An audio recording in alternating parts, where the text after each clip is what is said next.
Episode 3 picks up with Lord Azazel's offer to Dream. He feels like there's no way that Dream says no to it, but Dream actually does.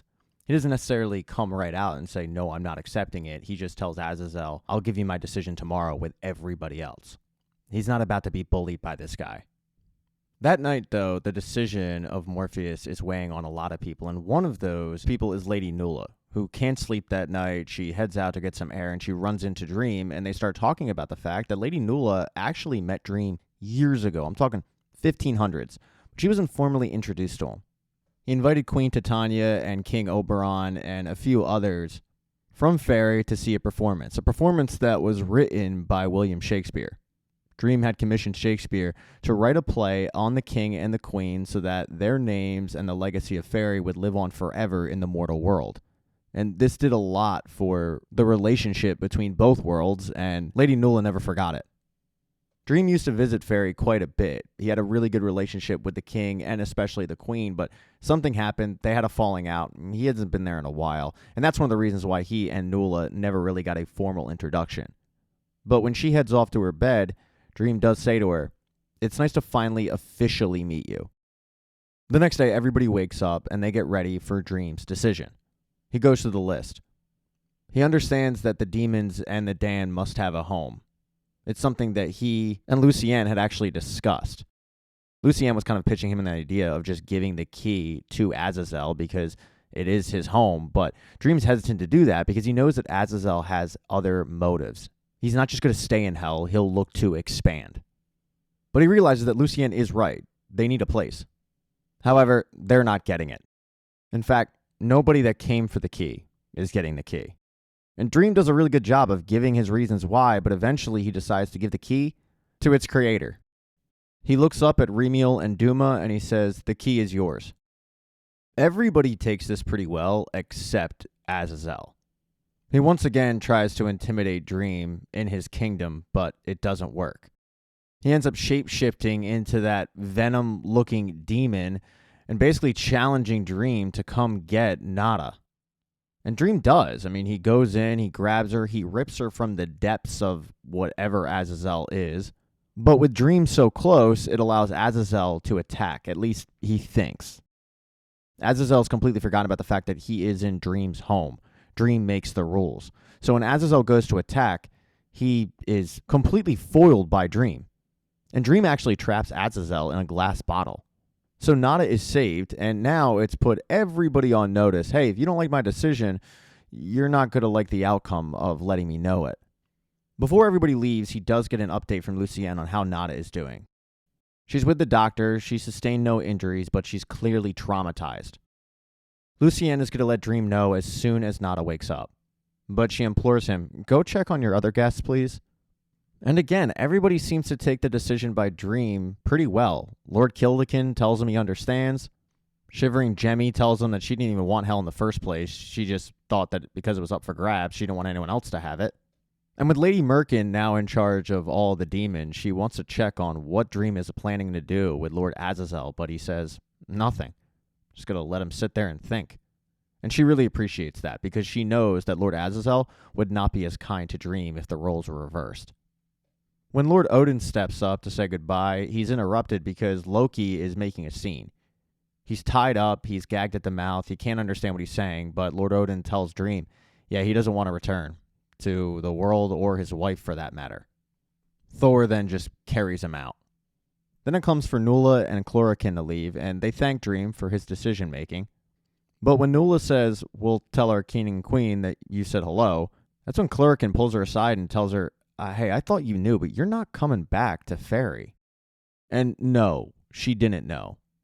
Chlorokin, who seems to be embarrassed by the fact that his sister had no knowledge of this, goes to Dream and says, yeah, our queen is offering her as a gift to you.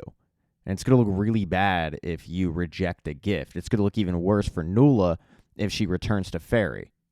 And Dream doesn't want to make Nula stay if she doesn't want to be there. He doesn't want this quote-unquote gift. But Nula makes it clear, I don't want to go back to Fairy. I don't want to go back to a queen that is just giving me away and a brother that is doing the same thing, treating me like a gift and a present. Nula is pissed. And Chlorokin, who feels a little bad, tells her, hey, I'll come and visit. because at the end of the day, it really wasn't his decision-making. He's just a messenger. Dream, however, gives one final message to Chlorokin before he returns to Fairy. Hey, tell your king and queen that it was Nula who made a strong pitch to end the relationship between Hell and Fairy, where there will no longer be a price to be paid. The angels agreed to it. Once Chlorokin leaves, Dream asks her, can you remove the glamour that you wear, aka like the makeup and stuff that your queen makes you wear? And you end up seeing the real Nula, accent and all. He tells Lucienne that Nula will be staying with them and to get her situated and comfortable. With that taken care of, Dream realizes there's one person who didn't say goodbye to him. It's Susano. But Dream knows why Susano didn't say goodbye to him. It's because Susano is actually Loki. Loki switched bodies with Susano. That's why Susano was putting up such a fit about going back. Unbeknownst to Thor or Odin, they're dragging back the wrong person. Dream's annoyed. He doesn't want Susano to suffer because of what Loki did. So Loki begs him to just free them both. And Morpheus has the ability to do that. He can put a dream image in anybody's head and make them believe whatever he wants them to. Nobody would ever know except Morpheus and Loki, but he does tell Loki, if I do this, you'd be in my debt. At first, Loki is not interested in being in anyone's debt, but the alternative is Odin finds out. So Loki says, yeah, okay, fine. Just let me know when you need me. After everybody leaves, he goes and visits an old friend, the Morning Star. She's just chilling on a beach, enjoying retirement. And he showed up to tell her what he decided to do with the key to hell, which she's impressed with. She never thought about giving it back to God, and that's mainly because, her and God are on the outs.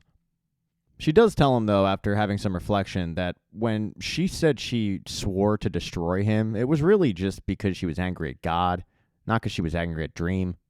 When Morpheus leaves, it seems like the both are on good terms. When he returns to his kingdom, Lucienne lets him know that Nada is awake and she's ready to see him. This is the first time they're seeing each other in 10,000 years. And boy, is it awkward. I mean, Dream tries at first to apologize, but even that is so half-assed. And Nada is pissed. Through tears, she explains to Dream what she went through for those 10,000 years in hell, all because of his selfishness. And after hearing all this, Dream can't even look at her. But he does apologize, and he lets her know, I love you. But she tells him, yeah, I don't love you. They then discuss the future, and Nada wants to see the world. She wants to see the mortal world that she left behind, even though it's way different. Dream wants to go with. Nada says no. Dream says, okay, well, when you're done exploring the world, maybe you come back. And Nada still says no. Right before she leaves, she looks at him and says, look, I know that you think you love me, but you don't. I wonder if your kind is even capable of love. I mean, how could anyone who truly loved me do what you did to me? This is the same as the last time I refused you. I think you just want what you can't have. And then she just takes off and leaves. Thank you so much for checking out this recap. Please consider subscribing to the channel and subscribing to my Patreon. Hit thumbs up if you liked it. Smash that thumbs down button if you thought it sucked. If you left a comment, I don't get back to you. I usually don't check the comments unless they're like a super comment. Also, if you don't see the next video up on the end screen, not to worry. It'll be up in a day or two.